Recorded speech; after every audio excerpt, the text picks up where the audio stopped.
When you have a small but mighty team, everyone on your team matters. And when even one person leaves, it can have a huge impact. I mean, let's face it, more often than not on a small team, everyone's doing the work of at least 3 people. So the ripple effect of someone leaving at a small company is much bigger than at a large company.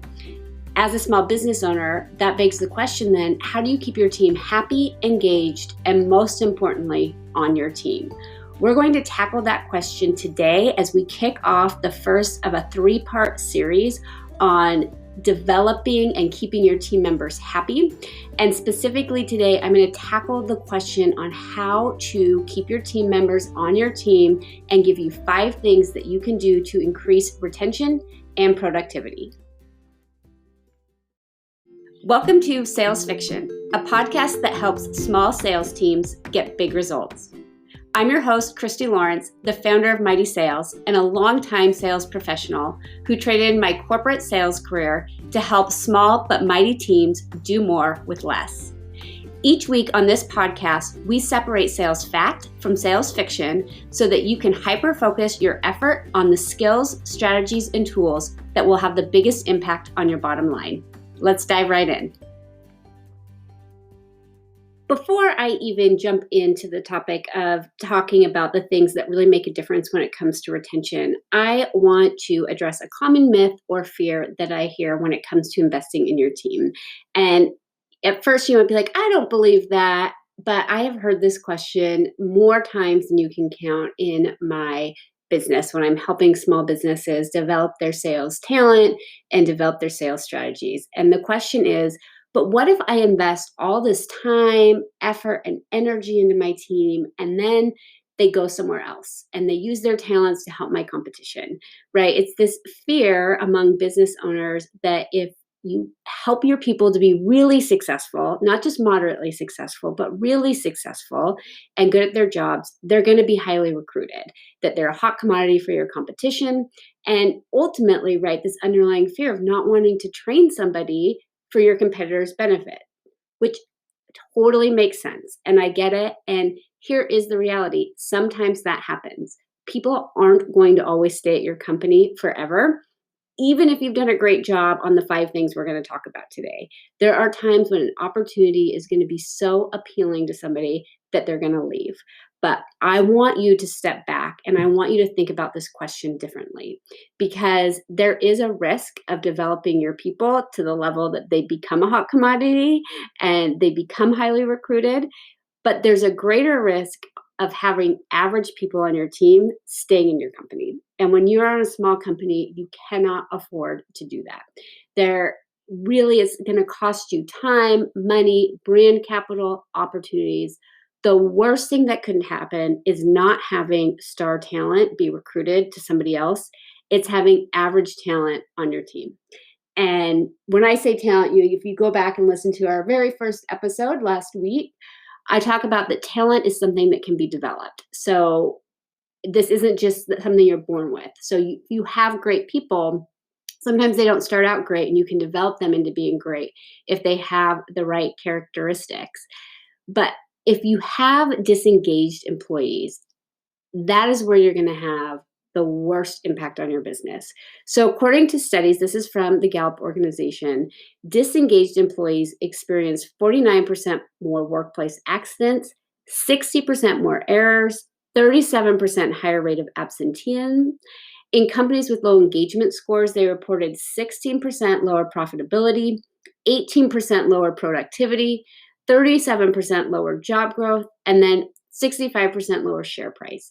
So I want you to just shift your thinking. If you have this fear of developing talent, developing people, only for them to be recruited by your competitors, and so being uneasy or unsure about doing that, I want you to shift it to ask yourself, what is the risk of having average or disengaged people on your team?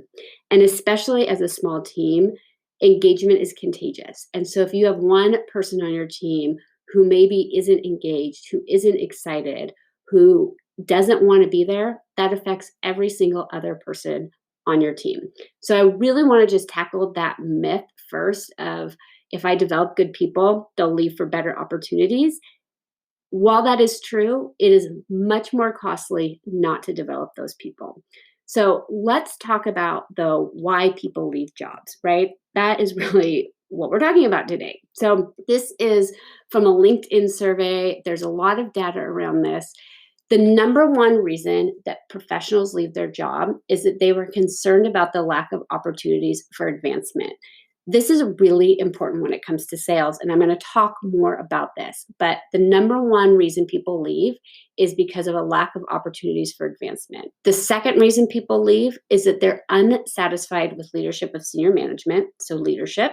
The third reason people leave is that they're unsatisfied with work environment and culture. The fourth reason they leave is that they want more challenging work.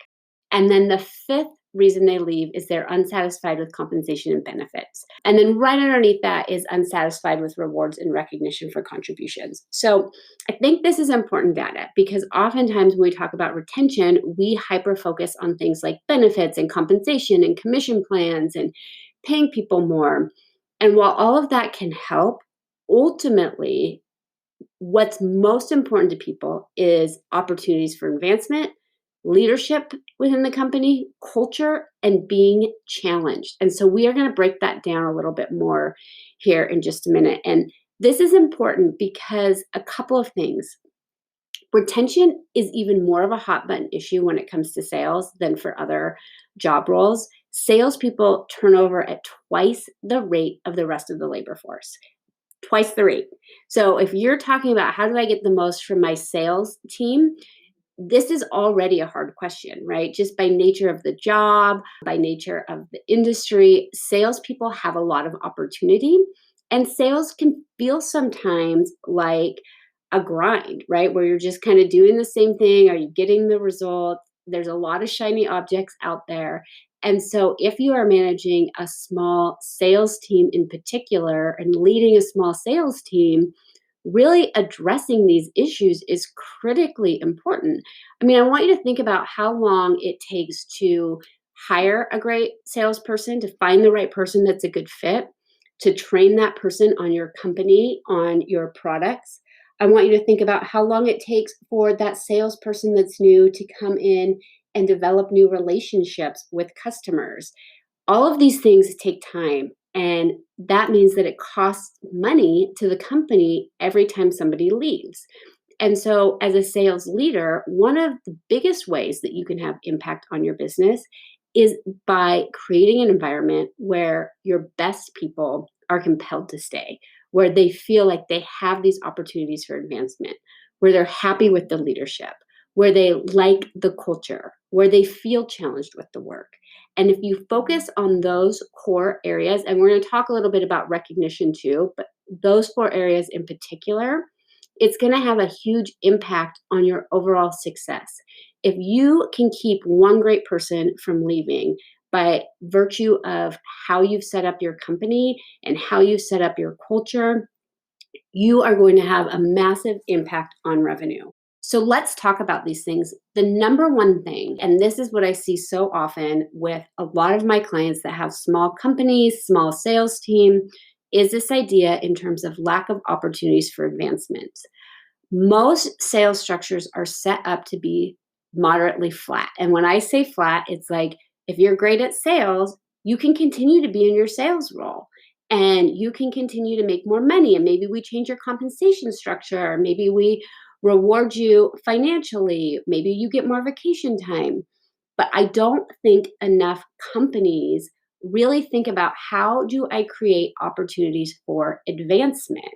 What is the structure for advancement in your company? What are the opportunities for people to grow?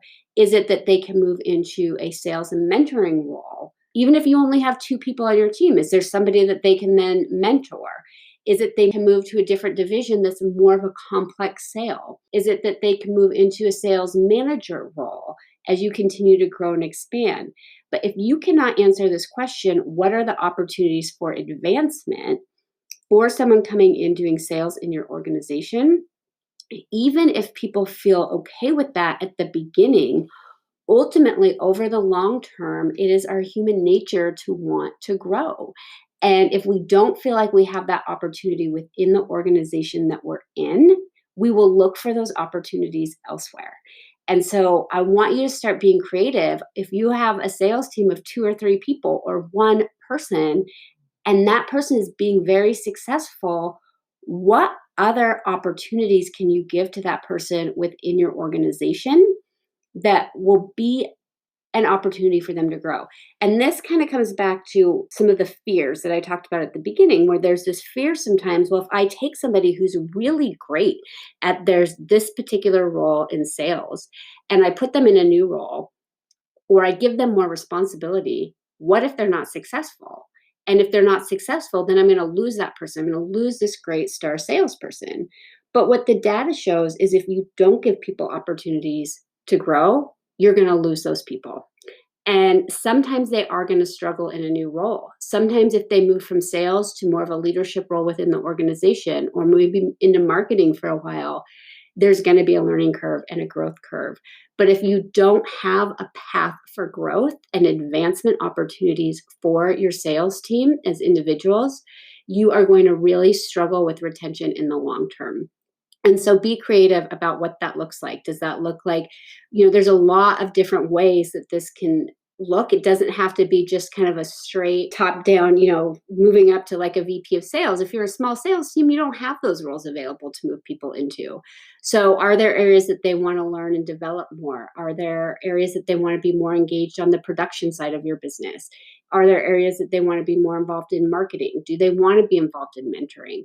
But really start thinking about, how can I grow this person internally, right? How can I warm the bench, so to speak? Because the people who are on your team, even if it's a 2 to 3 to 4 to 5 year process out for those opportunities, if they can see a path for advancement and they're being successful now, you're going to have a lot better likelihood of retaining them than if they think that the only opportunity for them within your company and your organization is doing what they're doing right now. That once we master something, once we get good at something, once we have success with something, more often than not, we're going to want a new challenge. And as a business leader, it's up to you to think about, what are those challenges that I can provide for those team members. So I want to talk about that. So that is the number one reason people leave, is a lack of opportunities for advancement.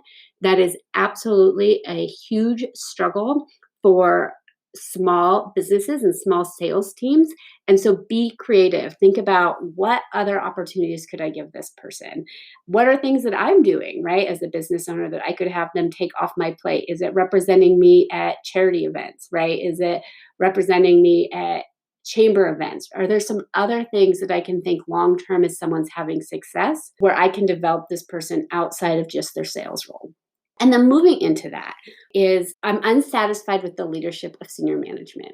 So that's a tough one, right? So what does that mean? I want you to be thinking about, as a leader, do you care about the success of your team members? And I know that you do, but do your team members know that you do, right? And I think, especially in sales, where it's like, okay, every month is a new month, every quarter is a new quarter. It doesn't matter what success that you had 6 months ago. What are you doing for me today? That is kind of the nature of the beast of sales. And so really making sure that you are demonstrating that you care about your team members' success, that you are helping them to be successful. One of the things that I really think people struggle with in a sales organization is giving team members support and development and coaching, and but balancing that with autonomy. That, right, we don't want to be a micromanager. We want people to trust us to do our jobs as salespeople, but also we like to grow and be developed. And that goes into, I want more challenging work. So really thinking about that standpoint and thinking about, do your team members trust you, and do they trust that you're doing what's in their best interest and in the best interest of the customer? And that often is sometimes where there can be some friction, where ultimately, because salespeople care about their customers, they want to make sure that the actions you're taking as a business owner demonstrate that you care about the customer, even at the expense of short-term business profits. And that can be a really tricky, tight line to walk. But really thinking about how are you handling hard situations? Are you stepping up and leading? Are you demonstrating that you care? Are you really showing up as a leader for those team members? So that's a huge topic that we could spend episodes on episodes upon episodes talking about. But I really want you to start thinking about, do you feel like if you were a salesperson, how confident would you be in your leadership? Like if you can kind of set yourself back a little bit and put yourself in their shoes and say, hey, on a scale of 1 to 5, how do I rate myself as a leader? Why is that number not higher? Why is that number not lower? What are the things you're doing well that you can double down on? But what are the areas that you need to improve? And just know it's going to be hard to get authentic feedback on this because no one wants to tell their boss that they're doing a crappy job. So start thinking about those things we talked about, right? Kind of mistakes, absenteeism, productivity. Those are types of things that say, hey, this is some signals that there might be some disengagement issues happening within my company. I also really like 15.5 as a kind of check-in opportunity for just having general pulse points in a company. So that's a good way to start measuring some leadership too. But really asking yourself, would I want to work for me as a leader? And, sometimes that's a hard question to answer as a business owner, but it's an important one. So spend some time with that because a feeling of unsatisfaction with a lack of leadership is a really common reason that people leave.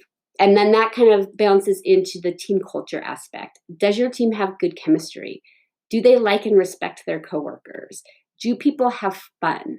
Right? These are all important things. What is your culture about? If you were going to sum up your culture in one sentence, what would that culture be? Are you living that? Can your employees, do they say the same answer for that? So what is the culture that you want to cultivate? And how good are you doing that? Because culture absolutely makes a difference. When people like going to work every day, when they like the people that they work with, when they like the environment that they're working in, the thought of leaving that causes resistance around leaving. So culture is critically, critically important. The next thing I want to talk about is the fourth reason why people leave, and that's I wanted more challenging work. We think, right, like, oh, they want mastery, which they do. And sometimes it's easy, especially in sales, to think that salespeople are maybe a little bit lazy and they just want to do what they need to do to hit their number.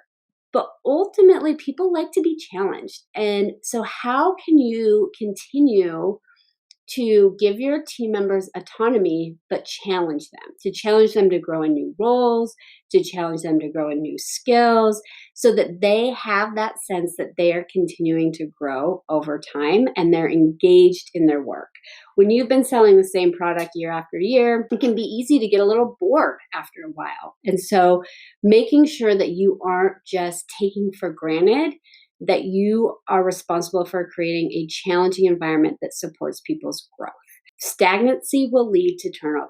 And so if you don't have room for growth, whether that's internally in terms of challenging or externally in terms of a path to advancement, you will experience greater turnover. That is just the reality of it.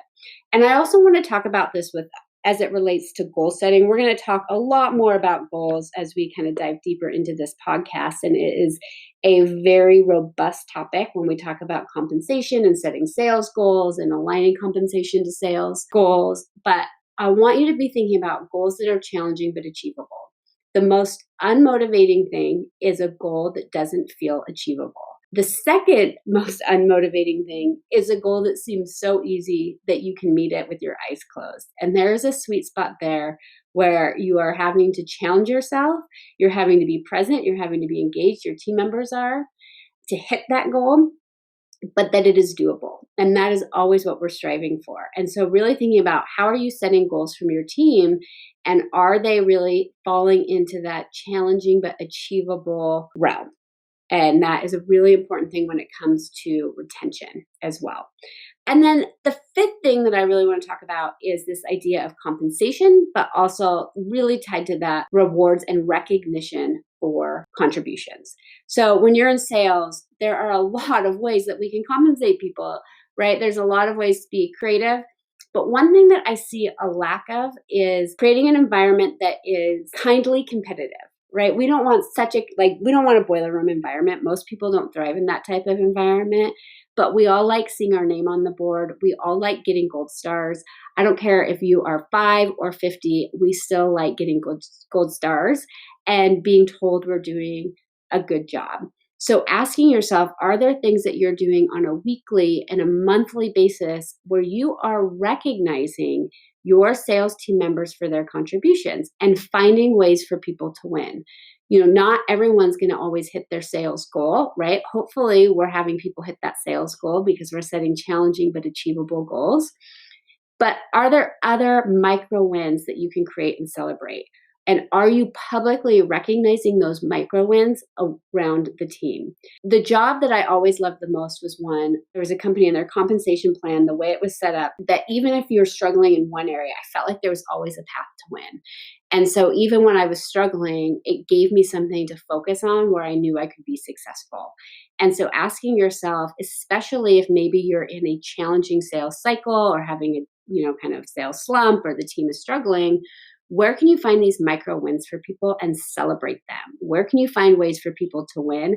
And even if it's a $5 gift card to your local coffee shop, we love prizes, we love gold stars, and you can find small ways to win. It doesn't have to be a big contest. It doesn't have to be so dramatic all the time, right? It doesn't have to be this big thing, but is there a way that you can celebrate people's wins along the way? There's great research. I don't have all the data in front of me, but there was research that talks about, why punch cards are so effective, and that people, if you when you give someone a punch card, if you hit the first 2 punches first, before you give it to them, they're likely to fill up that punch card, in terms of repeat business, much faster than if you give them a blank punch card or one with just one punch on it. That when we feel like we're making progress towards the goal, that is actually motivating and encourages us to act more. Another example of this research is they took hotel housekeepers, and in one group, they told them how all of what they were doing was exercise. And then another group, the control group, they didn't tell them anything, where the group that they educated them that you're already doing all of this exercise lost more weight over time, just by that one simple thing of recognizing that they were already getting exercise by the amount of walking that they were doing. So really showing people their progress and finding those small wins is critically important to having people be engaged. And when people are engaged, they're less likely to leave. So I'm going to recap the 5 areas for you to focus on for you if you want to retain your people. And the first is, do you provide opportunities for advancement? So that is outside of just your job that your team is doing now. What are the opportunities for them to advance in their career? And if you don't have some obvious ones, sit with it, get creative, and find some. How are you doing as a leader? Be honest with yourself. What are your strengths? What are your opportunities? Are you having hard conversations? Are you being consistent in your leadership? Are you setting a strong vision and giving people tools to be successful? That is really, really important. So just be honest with yourself about your leadership, because that's a critical reason why people leave. The third one is, what's the company environment and culture like? Is there a cohesive culture? Is it a place where people like to go to work? What is the cohesive culture? Is it what you want it to be, or can you be more intentional about it? And then, are you creating challenges for your team? Again, that's kind of that internal one. We talked about the external in terms of advancement, but internally, are they learning? Are they growing? Do they have goals that are challenging but doable?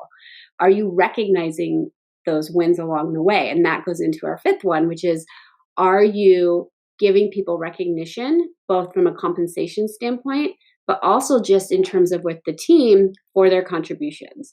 Are you finding small ways for people to win and recognizing those wins on a consistent basis?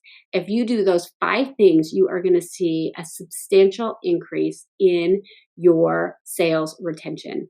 And like we talked about before, when you're a small team, you can't afford to lose a strong team member. It's going to have a lasting impact. And so that's, like we say in sales, if you can, it's easier to keep a customer and win more business from an existing customer than it is to find a new customer. The same is true when it comes to your team.